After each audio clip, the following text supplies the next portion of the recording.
তবে দেখে নাও মাছের মাথা দিয়ে লাউয়ের ঘন্ট আমি কীরকম করে তৈরি করছি। করব মাছের মাথা দিয়ে লাউ ঘন্ট।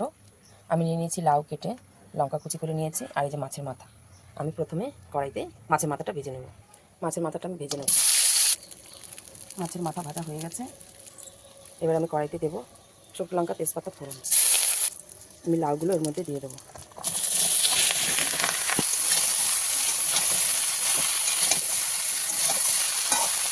দেবো 1 চামচ হলুদ গুঁড়ো, দেবো স্বাদ মতো নুন, দেবো সামান্য একটু জল। মাছের মাথাগুলো দিয়ে দিয়েছি। এবার ঢাকা দিয়ে রান্না করবো কিছুক্ষণ। আমার মাছের মাথা দিয়ে লাউ ঘন্ট হয়ে গেছে। এবার দিয়ে দেবো 1 চামচ ভাজা জিরে গুঁড়ো। দেখো বন্ধুরা, লাউ ঘন্ট আমার একদম রেডি। দেখে নাও এর ফাইনাল লুক। মাছের মাথা দিয়ে লাউ ঘন্ট রেসিপিটা কীরকম হয়েছে তোমরা অবশ্যই কমেন্টে বলো। ভালো লাগলে লাইক, কমেন্ট, শেয়ার আর সাবস্ক্রাইব করে আমার পাশে থাকবেন। নিত্য নতুন রেসিপি দেখার জন্য আমার চ্যানেলটি অবশ্যই সাবস্ক্রাইব করে রাখবেন। দেখা হচ্ছে অন্য একটি রেসিপি নিয়ে।